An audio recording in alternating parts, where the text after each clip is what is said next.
माननीय मुख्यमंत्र्यांनी एखाद्या मंत्र्याच्या बाबतीमध्ये चौकशीवर भाष्य केलेलं असताना मी त्यांच्या मंत्रिमंडळातला कॅबिनेट मंत्री आहे, त्याच्यावर मी भाष्य करणं योग्य आहे का? त्यांनी त्यांची स्टेटमेंट दिलेली आहे आणि ती योग्य असणार आहे. आता सकपाळ हे काँग्रेसचे प्रदेशाध्यक्ष आहेत, त्यांचा आमच्या महायुतीशी काडीमात्री संबंध नाही. त्यांनी विधान परिषद कोणाला द्यायची, त्यांनी राज्यसभा कोणाला द्यायची हे त्यांनी ठरवलं पाहिजे. त्यांच्यामध्ये एकमत झालं पाहिजे, कारण शिवसेना वेगळं बोलते, काँग्रेस वेगळं बोलते. तिथली NCP काल काहीतरी बैठकीला नव्हतं असं तुमच्याच चॅनलवरनं आम्ही सगळ्यांनी बघितलेलं आहे. त्याच्यामुळं जे निर्णय महाविकास आघाडीचे घ्यायचे आहेत ते महाविकास आघाडीचे नेते घेतील आणि आमचे निर्णय माननीय शिंदेसाहेब, देवेंद्रजी आणि सुनेत्राबाईंनी घेतील. शक्तिपीठ हा महामार्ग अतिशय गेम चेंजर महामार्ग आहे.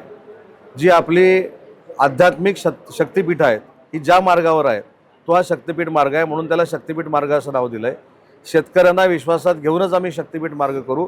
शेतकऱ्यांवर दबाव आणून किंवा शेतकऱ्यांच्या विरोधात जाऊन असं कुठचंही काम महायुतीचं सरकार करणार नाही. हीच भूमिका मुख्यमंत्री आणि ज्या खात्याचे मंत्री स्वतः एकनाथ शिंदे साहेब MSRDCचे आहेत त्या दोघांची भूमिका. शिवसेनेचे तसं बघायला गेलं तर जिल्हा परिषद सदस्य, नगरपालिकेचे सदस्य, सभापती आणि नगराध्यक्ष हे बाकीच्या पक्षांपेक्षा जास्त आहेत.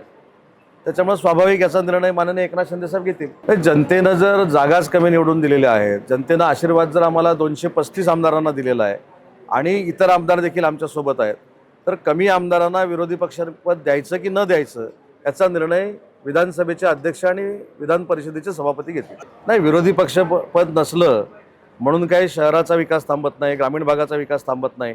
आता बघा ना, राहुलजी गांधींकडे विरोधी पक्ष नेतापद आहे, पण त्यांनी काय कर्तृत्व करून दाखवलं? जिथं ऑल ओव्हर वर्ल्डची AI ची कॉन्फरन्स होती तिथं आपल्या कार्यकर्त्यांना आंदोलन करायला लावलं. त्याच्यामुळे विरोधी पक्ष नेतेपद असून सुद्धा देशाची जर मानहानी होत असेल, तशी राज्याची होणार असेल, तर ते विरोधी पक्ष नेतेपद कशाला असायला पाहिजे? आम्ही विकास करतोय. अर्थसंकल्पीय अधिवेशनामध्ये रत्नागिरी जिल्ह्याला नक्की भरभरून मिळेल.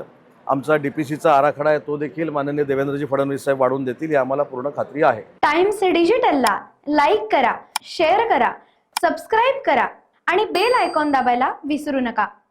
Times digital.